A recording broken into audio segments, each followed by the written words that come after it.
Welcome to Starting a Counseling Practice podcast. We're going to be diving into step 2 of creating your perfect sustainable practice. Let's get organized and set your schedule. Today, we're talking all about making room to have that vision flourish that you created in step 1. So let's dive in. For a lot of us, there is some limitations we have in our vision based on how we have been, kind of raised in our work. And so sometimes our vision is very limited from our experiences in the past. And what we've found is that when you dive into the scheduling and actually looking at the hours involved and understanding more about what's involved, suddenly we can see we can see, oh, my vision needs some tweaking and massaging. Right. And so I think these two steps are very integrated, where we have this vision, we look at the reality of it, and then we go back and we adjust the vision, and then we look at the reality of it until we find that flow state. I think too, when you're starting a private practice, you're also starting to learn more about yourself within this context. So maybe what you could get done in your agency job may take longer in private practice because you are the one providing the container, the structure. And so it can take more time, or you before in a job were told this is how you do it. And so you had to twist yourself into doing something that way, or a schedule in a certain way. And now it's wide open for you to figure out what works for your brain, your circumstance. And that even comes down to, I have this vision, how to make that happen. And we can start to apply what we were brought up with, like you said, and it may not work for us. And the more we start to uncover those places where it feels sticky and it's not comfortable and it doesn't feel flowing, the more you can continue to go back and forth like a dance, of the two. And you're going to be discovering stuff about yourself, because people will come to us and say, well, how long does it take to get started? Well, that depends on you and your circumstance, how your brain works, what your energy is like, your health is like. It's different for everybody. Yeah. Do you already have 4 jobs? It might take you a little bit longer. Totally. And I think the other piece too, a lot of times people, as they're setting their schedule and they're looking at how much time it's going to take on a weekly basis, what that looks like, most people come in from an agency and they say 30 clients a week is full time for me. Now, because I saw 35 at the agency that I was a part of, and the idea of only seeing 30 clients a week feels kind of spacious. Oh, right. But and that obviously that's some undoing. That's some people are burnt out and they don't even know what they don't know. But also there's this space of, in private practice, you're taking the money, you're doing the scheduling, you're doing the reschedule. If you're sick, often you're that person. There's nobody else to vacuum the floor or clean the toilet or unplunge it. All of these things that, the bookkeeping, the payroll, all of the pieces are all kind of put onto you. Right. And so if you simply say, you know what, this is the amount of clients that I could see in this amount of time, and you just shift that over to private practice and think that's going to solve it, it's really not. And so part of this second step is really getting clear on, as a business owner, what are kind of the tasks I need to make space for. And also, as someone who's probably healing from some funky things in previous employment, how much space do I need to kind of undo all the oppressive learning that I've experienced, so that I could really truly be fully present with clients and be a part of them having their best experience in this work. So one of the first steps we talk about is looking at your current schedule. Is it working for you? Is there room to start a private practice? We believe you can start a private practice if you have another job. The pace at which you start will look different than someone who does not have another job. It's a matter of, are you okay with that? Can you afford to take that risk? For some of us, it's a privilege to be able to quit our jobs. and start a private practice. Other people do not have that privilege. So whatever your schedule is, no judgment about it. It's really laying it out and saying, where can I make room to have a practice without sacrificing my sanity, my health, and my relationships? Yeah. Yeah. And I think that place of even realizing like this is a place to take comparison out of it, because you may have a friend who is doing this and they just, it seemed like, right? Oh, they started it in a weekend. And you're like, wait, why is it taking me months? But you have 3 kids at home, or you're taking care of a family member, or you've had some major crises happen. So we can't compare apples to apples. And we also don't know, some of us have a very, like, I have a very build it as it's being walked on kind of way of doing things.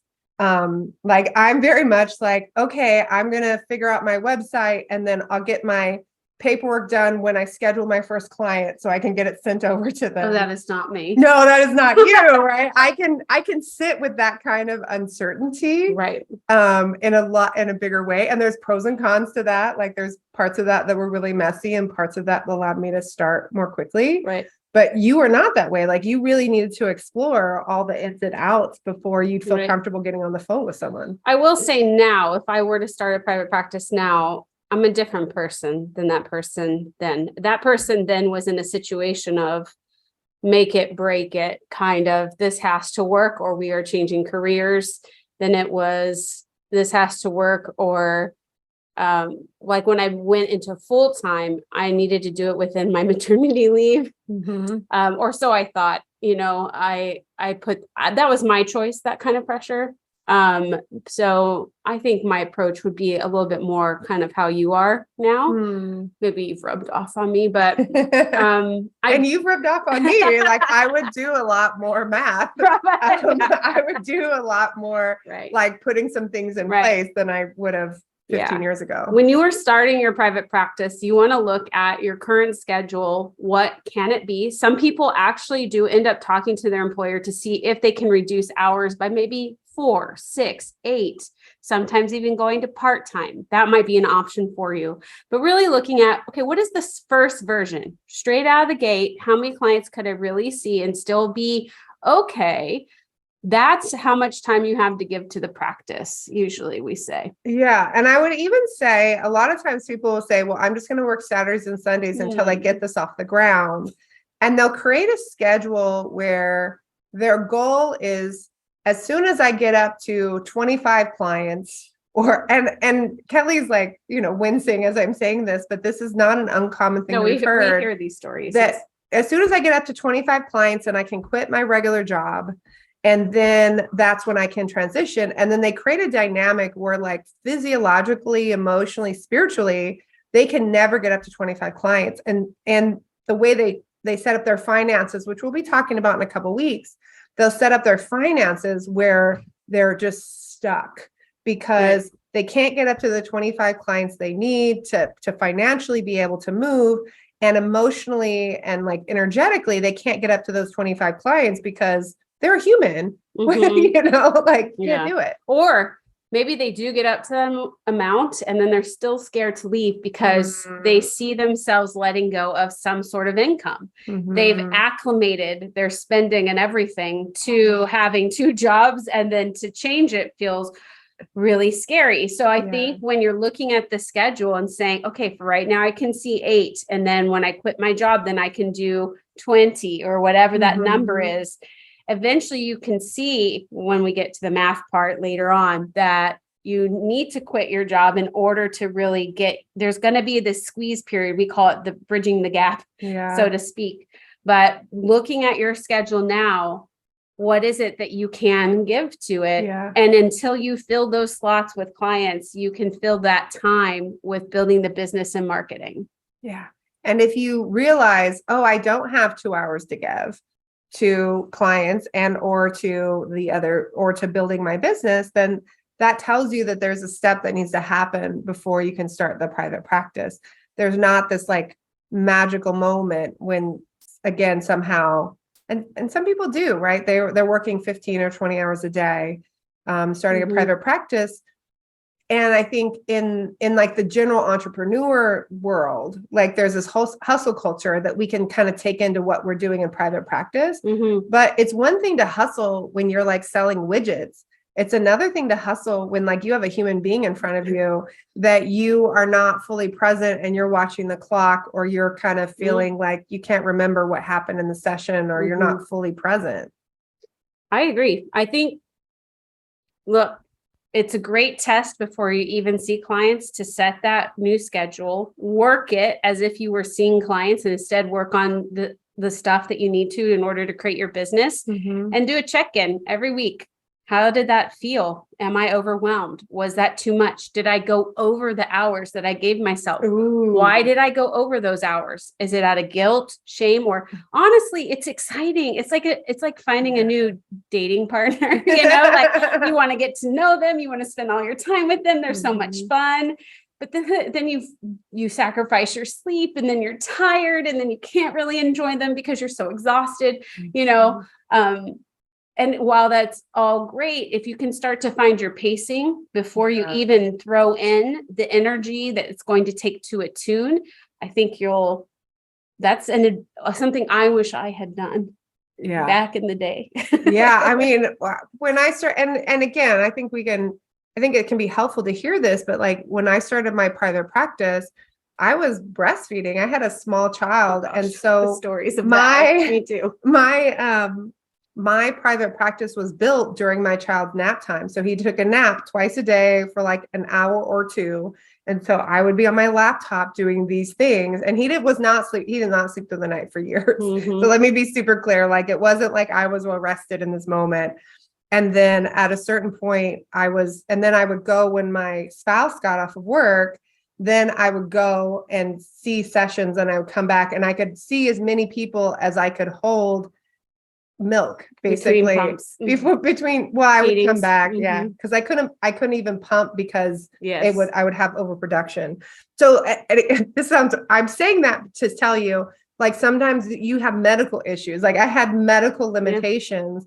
Like, sometimes that can be because of your child, sometimes that could be because of your back, because of your body. Like, we have to really be exploring into what does this really take. And even as you're starting from scratch and you're thinking about what you can really do while you're getting started in terms of how many clients you can see, there's going to be this mix between working in your business versus working on your business. So let's talk about some of the tasks that are not client related that we need to make time for, that often we leave out, and then we end up feeling spread really thin, or we feel like we're dropping the ball because we didn't realize all these other tasks that we need to make space for. I know people are going to expect us to say marketing right away, but I first want to talk about money. Reviewing the numbers at least monthly, reconciling your profit and loss statements to make sure. And we're not saying just check. Reconciling means you look at your statements from the bank and you compare them to what your bookkeeping software says, because it's not always accurate, to make sure everything lines up and all money is accounted for, understanding cash flow, taking time to really lean into the numbers. So that is something we recommend at least monthly you have time for. Some people like to do it weekly, but if you're really anxious, that might actually be more detrimental. You've got to, again, know yourself. On that one. Well, I think it's funny too, for some people who are really anxious, they actually look at it as like a systematic desensitization. They'll do it every day until that starts to like resolve there. But there's also a lot of like logistics, like you have to make sure all your licensing, not just your clinical license, your CEs, your business license, your liability insurance, right? Making sure that you've created some room for doing certifications. And also for like really looking at what's happening with your business. There's a lot that you don't know as you're getting started. And so if you just leave your business, what you envisioned on day one, 3 years from now, you're going to be like, this is not a good business. Right. Like there's going to be adjustments and things that you understand and look at. that we have to shift. And then of course, really important, taxes, like leaving time and space for even calculating your taxes, for understanding how taxes work. And we'll talk about this more in a couple of weeks when we talk about money in terms of making sure your fees are appropriate. But even that space of like, have I set up my calendar so that there's a reminder a week before when taxes quarterly taxes are due? Because once your business actually starts getting income, let's say you started and it was just amazing and it was full overnight, then you're going to have quarterly taxes. So it's not like, oh, tax is April 15th. You have 4 times a year that you need to do taxes. And if you decide to do a corporation, then you have a whole nother date that's a different date than the April 15th. On top of that, you have your ongoing clinical training. And I sometimes like to encourage people to pull off the gas when it comes to clinical training and these initial years of building your business. That's clinical training in and of itself. Yes. But there are CEUs you have to keep on top of. There are, maybe you're in the middle of certification that you're really trying to manage. So are you making time? Even if you're not doing clinical training, when you start seeing clients, you may need supervision or case consultation. There may be a book or something that you're reading to integrate some of the work that you've learned into your session. So you want to be sure you have time weekly, monthly, to go over that kind of clinical growth and making sure that you have time to tend to it. Yeah. And I think too, that's a piece of a lot of us when we were in agencies or nonprofits, the idea of doing outcomes work, tracking clinical outcomes, the time that it took was miserable. And like, we never saw that it did anything. It wasn't particularly helpful.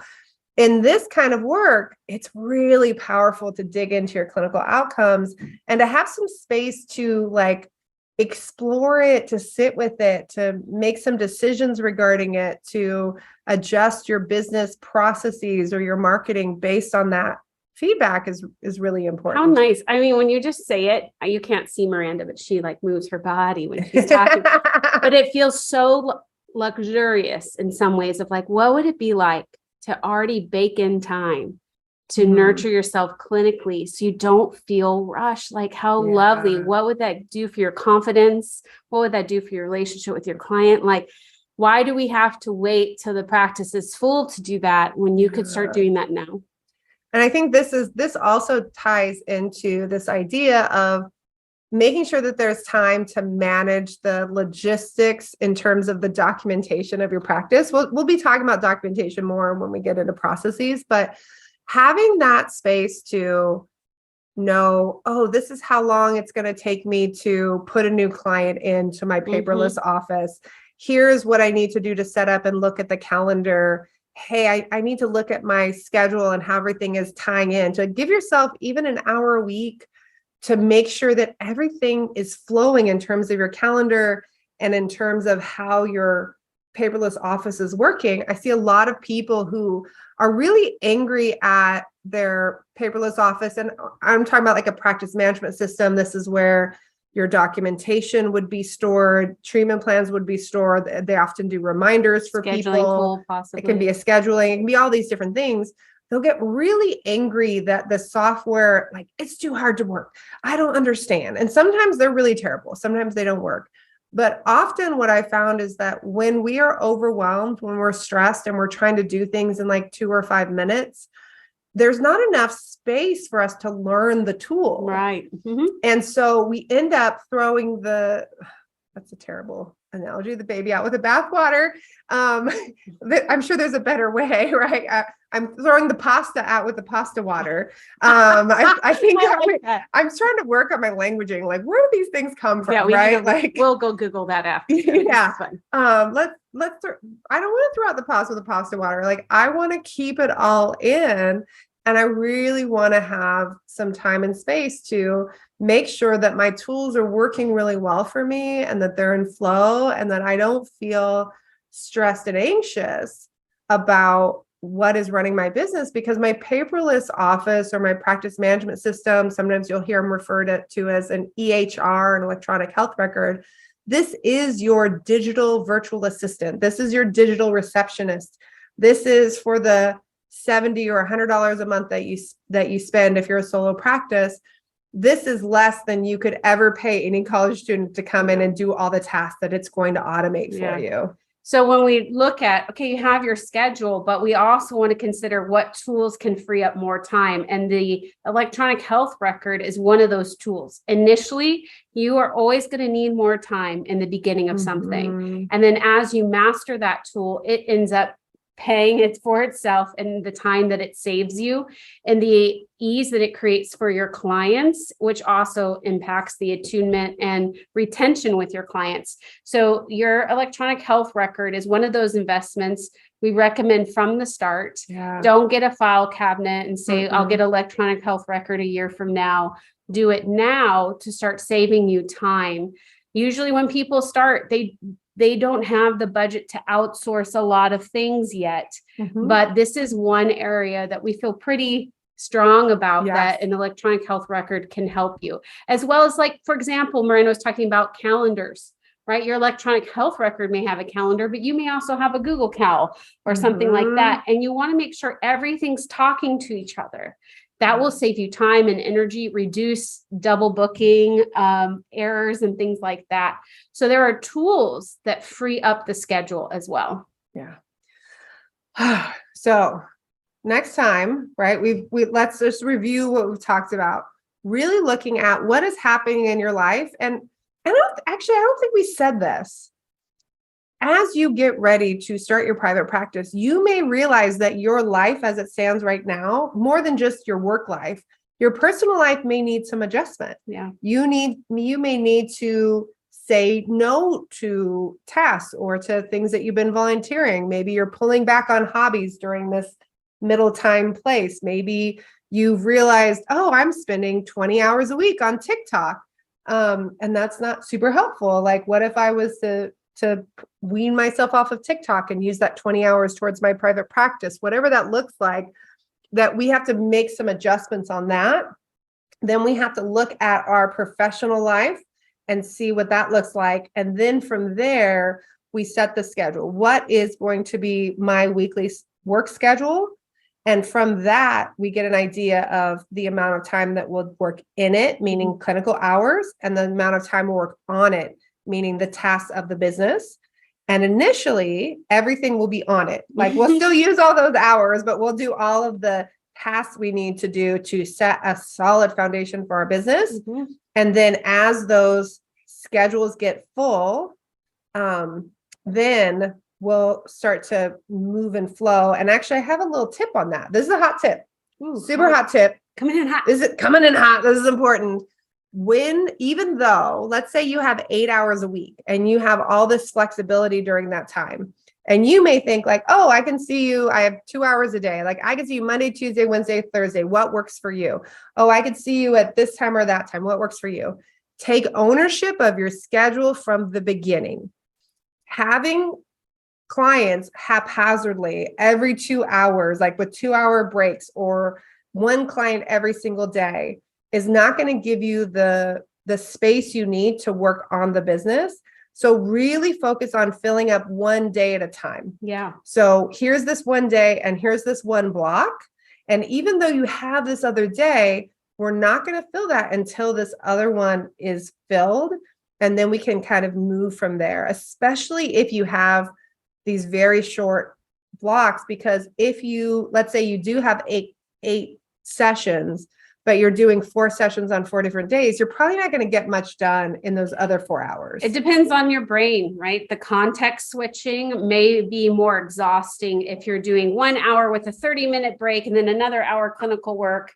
It might be really inefficient for you. Other people, we do have clients. We're not saying breaks between session are useless. We have clients who say that physically it's best for them to have a 30-minute break, but they know that they're not going to work on their business during that time. So I'm glad you brought that up. So we're looking at that schedule, working in in the business and on the business, and then looking at those monthly tasks, finances, marketing, those kinds of things that need to fit in there and the working on category, and utilizing tools like an electronic health record, your email and calendar to free up time and make things easier as we move into processes in a few weeks. Yes. So next time we're going to go into frequently asked questions about this time and scheduling. And then we're going to share a little coaching session of somebody who's struggling in this area and who's being vulnerable and sharing what they're learning. And you be able to kind of be there for the process of seeing someone have their aha moment. Thanks so much for listening to this podcast. I hope today you got some real clarity on your schedule and where this is going to fit into your life to create something really lovely and sustainable that has a big impact on clients. If you are needing more support in your private practice, we would love for you to check out our business school for therapists. It has everything you need from starting to growing your practice. So go to zynnyme.com/pod to get more details. See you next time.